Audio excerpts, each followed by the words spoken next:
네, 오늘 아침에 우리에게 주시는 하나님의 은혜의 말씀은 아모스서 4장 6절에서 13절까지의 말씀입니다. 아모스 4장 6절에서 13절까지의 말씀 다 같이 합독하도록 하겠습니다. 또 내가 너의 모든 성읍에서 너의 일을 한가하게 하며 너의 각처에서 양식이 떨어지게 하였으나 너희가 내게로 돌아오지 아니하였느니라. 이는 여호와의 말씀이니라. 또 추수하기 석 달 전에 내가 너희에게 비를 멈추어 어떤 성읍에는 내리고 어떤 성읍에는 내리지 않게 하였더니 땅 한 부분은 비를 얻고 한 부분은 비를 얻지 못하여 말랐음에 두세 성읍 사람이 어떤 성읍으로 비틀거리며 물을 마시러 가서 만족히 마시지 못하였으나 너희가 내게로 돌아오지 아니하였느니라. 이는 여호와의 말씀이니라. 내가 풍제와 깐부기 재앙으로 너희를 쳤으며 팥종이로 너희의 많은 동산과 포도원과 무화과나무와 감람나무를 다 먹게 하였으나 너희가 내게로 돌아오지 아니하였느니라. 이는 여호와의 말씀이니라.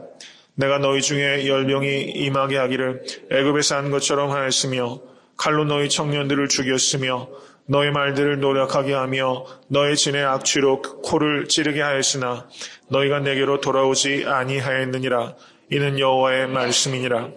내가 너희 중에 성읍 무너뜨리기를 하나님 내가 소돔과 고모라를 무너뜨림같이 하였으므로 너희가 불붙는 가운데서 빼낸 나무 조각같이 되었으나 너희가 내게로 돌아오지 아니하였느니라. 이는 여호와의 말씀이니라.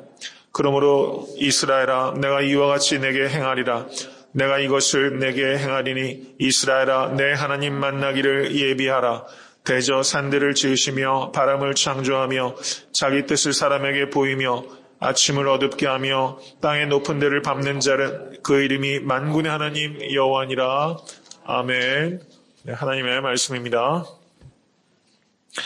네, 오늘 말씀을 유의 있게 보시면 반복되는 말씀이 있어요. 너희가 내게로 돌아오지 아니하였느니라. 이렇게 말씀하고 있습니다. 6절에서 13절까지 보시면 하나님께서 이스라엘에게 징계하셨던 일들을 여러 가지로 표현하고 있습니다. 먼저 6절 말씀을 보시기 바랍니다. 또 내가 너희 모든 성읍에서 너희 일을 한가하게 하며 먹을 것이 없다는 것을 의미하는 거예요. 먹을 것이 없다. 각처에서 양식이 떨어지게 하였으나 너희가 내게로 돌아오지 아니하였다라고 말씀하시면서 하나님께서 흉년을 통해서 이스라엘을 치셨다라고 말씀하는 것입니다. 신명기 28장 47절에서 48절을 보시면 하나님께서 이렇게 말씀하셨습니다. 내가 모든 것이 풍족하여도 기쁨과 즐거운 마음으로 내 하나님 여호와를 섬기지 아니함을 인하여 내가 줄이고 목마르고 헐벗고 모든 것이 핍절한 중에서 여호와께서 보내사 너를 치게 하실 대적을 섬기게 될 것이니 그가 철멍에를 내 목에 메어서 필경 너를 멸할 것이라. 이렇게 말씀하시면서 줄이고 목마르고 헐벗게 하는 것이 하나님의 심판으로 임하게 될 것이다 라고 말씀하셨어요. 그리고 그 뒤에 7절 말씀을 보시기 바랍니다. 추수하기 석 달 전에 내가 비를 멈추겠다 이렇게 말씀하셨어요. 제가 농사에 대해서는 사실 아무것도 몰라요.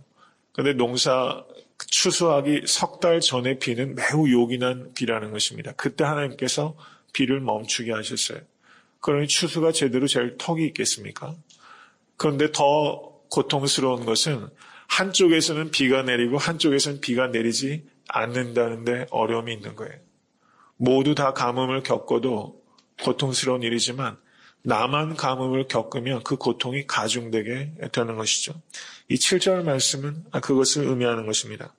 그래서 비를 얻지 못해서 고통당하는 사람이 다른 마을로 물을 얻으러 갔지만 만족하게 얻지 못하였다. 너희가 이런 일을 당하고도 내게로 돌아오지 아니한다라고 성경 말씀은 가르치고 있는 것입니다. 신명기 28장 23절에서 24절을 보시면 이렇게 하나님께서 말씀하셨습니다. 내 머리 위에 하늘은 노시 되고 내 아래의 땅은 철이 될 것이며 여호와께서 비 대신에 티끌과 모래를 내 땅에 내리시리니 그것들이 하늘에서 내 위에 내려서 필경 너를 멸하리라 라고 말씀하시면서 가뭄이 하나님의 심판의 방법으로 임하게 될 것이다 라고 가르치셨어요. 여기서 보시면 땅이 철이 될 것이다 라고 말했습니다. 문학적인 표현이죠. 그만큼 비가 내리지 않아서 땅이 철과 같이 굳게 될 것이다. 그럼에도 불구하고 너희가 돌아오지 않는다. 라고 말씀합니다. 이것은 철과 같이 굳은 땅보다 너희들의 마음이 더 철보다 단단하다라고 하나님께서 말씀하고 계신 거예요. 9절 말씀을 보시기 바랍니다. 내가 풍제와 깐부기 재앙으로 너희를 쳤으며 이렇게 말씀합니다. 풍제는 잎이 마르는 병을 의미한다고 합니다. 노랗게 잎이 말라서 죽는 작물들이 생기잖아요. 그게 풍제라는 거예요. 깐부기는 과도한 습기로 인해서 곡식의 알갱이에 곰팡이가 피는 것을 깐부기라고 얘기를 한대요. 하나는 잎이 말라서 죽는 것이고 하나는 과도한 습기로 인해서 죽는 거예요. 참 그러고 보면 그런 것 같아요. 너무 부족해도 문제가 되는 것이고 너무 과해도 항상 문제가 돼요. 항상 그렇습니다. 인생이 그런 것 같아요. 부족해도 문제가 되고 어떨 땐 너무 과해서 문제가 될 경우가 참 많이 있지 않습니까? 가난해서 겪는 문제도 심각하지만요. 부유해서 겪는 문제도 오히려 더 복잡하고 심각할 수 있다는 것을 우리가 알아야 돼요.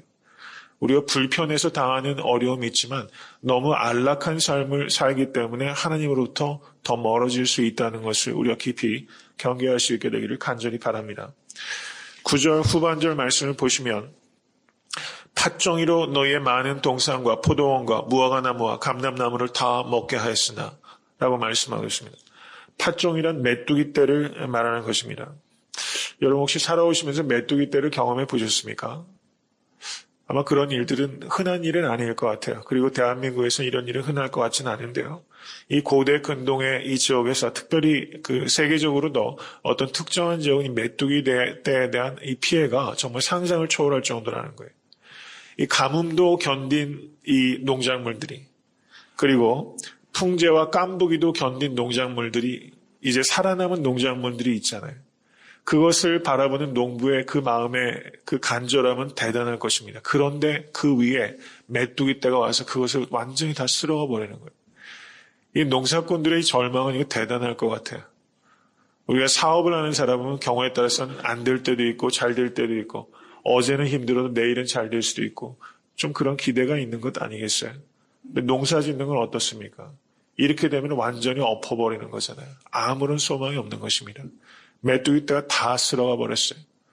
그러면 돌이켜야 되는데 사람이 그래도 돌이키지 않는다는 거예요. 너희가 내게로 돌아오지 아니하는도다. 이는 여호와의 말씀이니라. 이렇게 말하고 있습니다. 그 뒤에 말씀을 보십시오.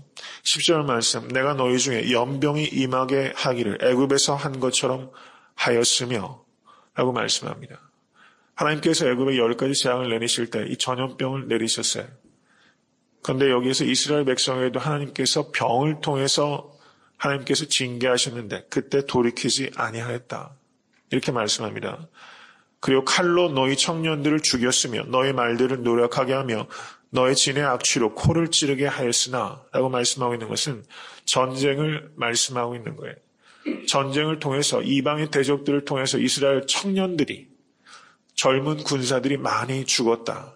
그리고 진에서 악취가 진동했다는 것은 사람들이 죽어나가는 냄새가 이스라엘 진에 가까운 곳에서 냄새가 날 정도로 지근거리에서 수많은 사람들이 죽임을 당하였는데도 불구하고 너희가 돌이키지 않는구나. 이렇게 하나님께서 말씀하셨어요. 여러분 때로 하나님께서 우리를 질병을 통해서 치시기도 하시고 전쟁을 통해서 치시기도 합니다. 그런데 그때 돌이키는 사람이 더 많겠습니까? 돌이키지 않는 사람이 더 많습니까? 실제는 마음을 더 완고하게 하고 하나님께서 살아계시면 이런 일이 나에게 일어나게 하겠는가? 라고 말하면서 오히려 하나님으로부터 떠나는 사람들도 많이 있어요. 이것이 어리석은 이스라엘의 문제가 아니라 바로 나의 문제라는 것을 우리가 깨달아야 됩니다. 그 뒤에 이어지는 말씀을 보십시오. 11절 말씀.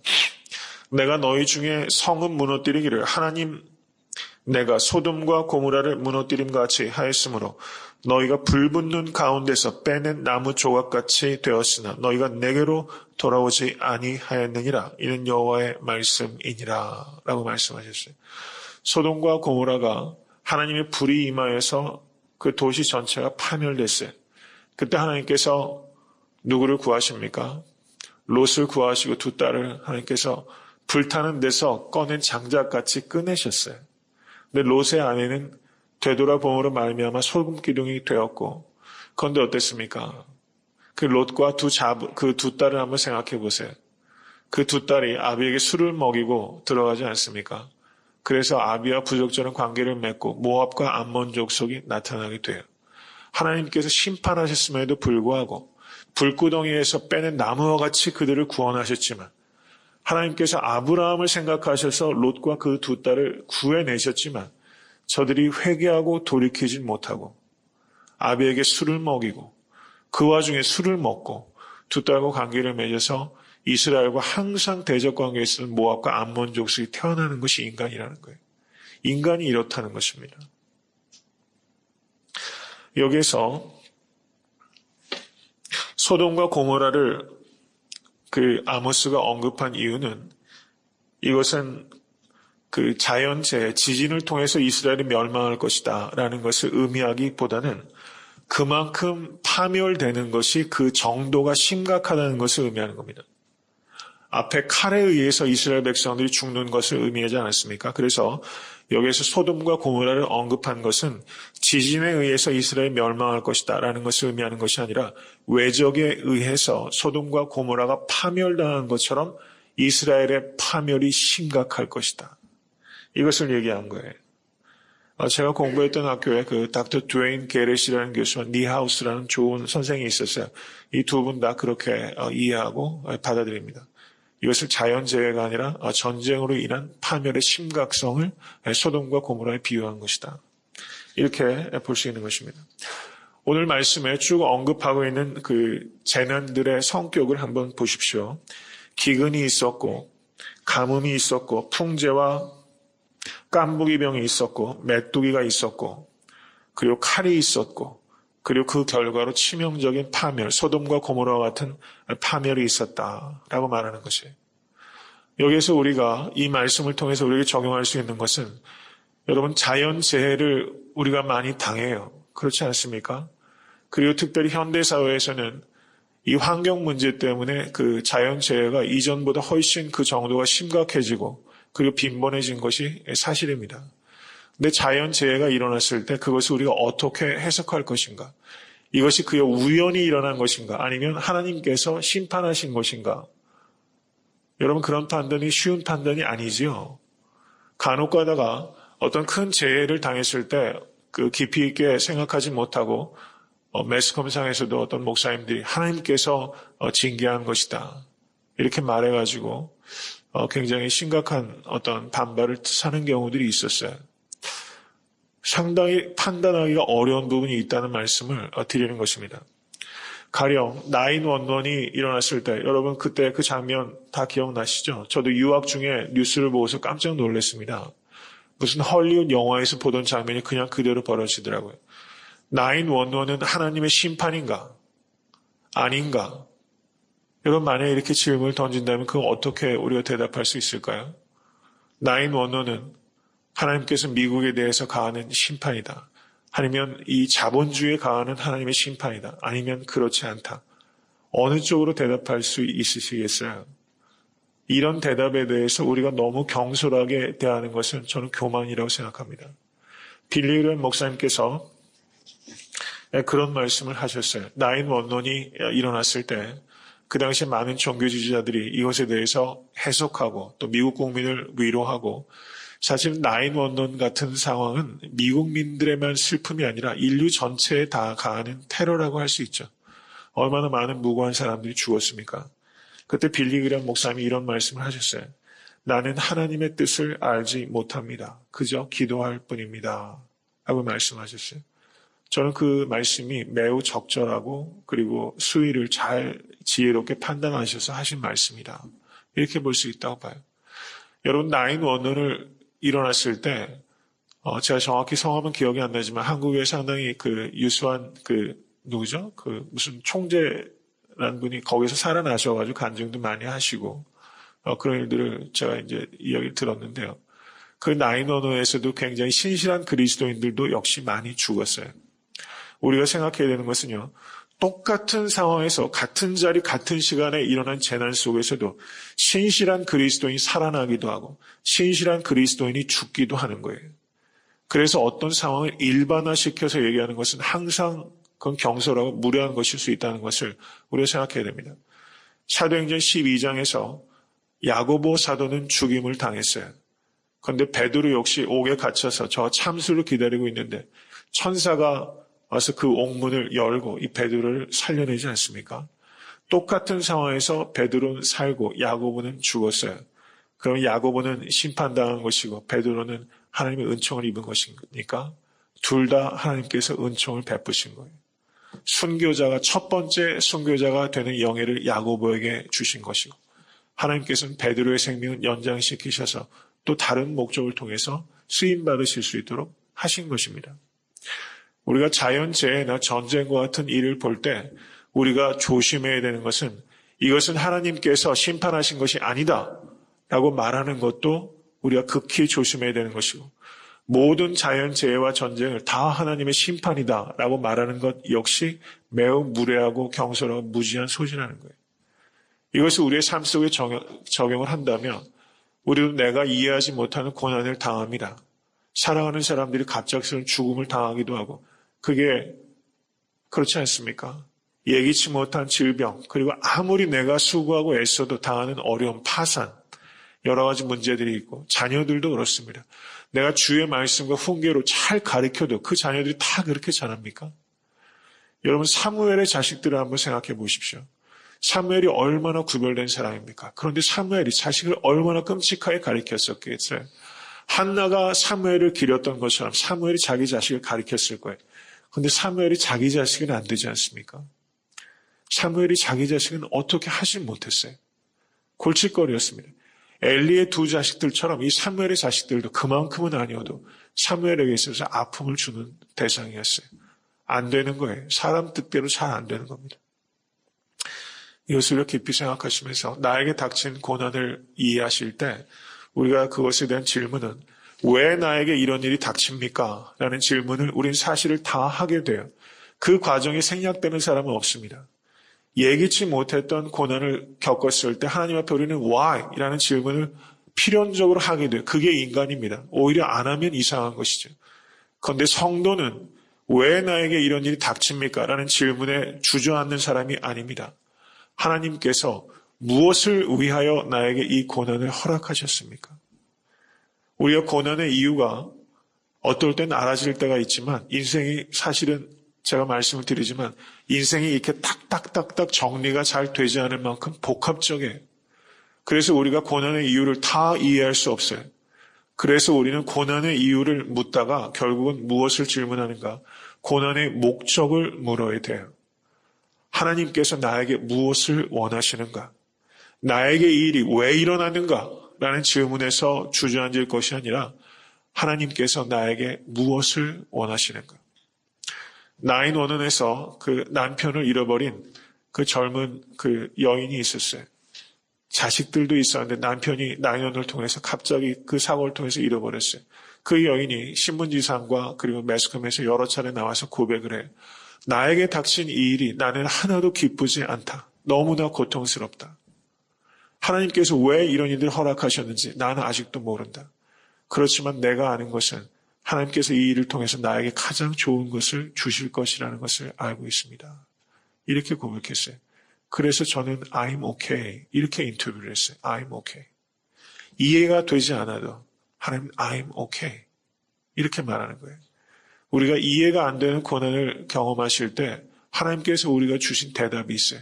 그래서 예수를 세상에 보내주신 거예요. 그래서 예수께서 십자가에 달리신 것입니다. 그것이 하나님의 대답이에요. 그것이 하나님의 대답이에요. 하나님께서 나와 같이 고통당하시고 그리고 이 모든 문제를 해결하시기 위해서 인간의 죄 때문에 얼룩진 이 세상의 이 모든 문제를 해결하시기 위해서 예수님을 보내주셨다. 이것이 대답입니다. 하나님 어디 계십니까? 라고 말할 때 하나님의 대답은 나는 십자가 위에 있다. 라고 말씀하시는 거예요. 여러분께서 당하시는 여러 가지 많은 삶의 정황들이 있으실 겁니다. 제가 다 알지 못하고 다 이해할 수가 없어요. 그 아픔을 제가 어떻게 감히 헤아릴 수 있겠습니까? 그렇지만 하나님께서는 아시고 예수 그리스도의 십자가를 통해 우리를 구원하신다는 것을 기억하실 수 있게 되기를 주님을 간절히 축원합니다. 이제 마지막으로 12절과 13절 말씀만 제가 간단하게 말씀드리고 오늘 설교를 맺습니다. 12절 13절 말씀 다 같이 한번 읽겠습니다. 그러므로 이스라엘아 내가 이와 같이 내게 행하리라. 내가 이것을 내게 행하리니 이스라엘아 내 하나님 만나기를 예비하라. 대저 산들을 지으며 바람을 창조하며 자기 뜻을 사람에게 보이며 아침을 어둡게 하며 땅의 높은 데를 밟는 자는 그 이름이 만군의 하나님 여호와니라. 아멘. 여기서 아모스가 말씀하는 것은 하나님을 만나게 될 것이다 라는 거예요. 하나님을 만나게 될 것이다. 여러분 그날이 반드시 오는 것을 기억하십시오. 산들을 지으며 바람을 창조하였다. 하나님은 창조의 하나님이시라는 거예요. 자기 뜻을 사람에게 보이셨어요. 하나님은 자기의 뜻을 보이십니다. 성경책 속에서 하나님께서는 자기의 뜻을 보이셨어요. 자연을 통해서 하나님께서 자기의 뜻을 보이셨어요.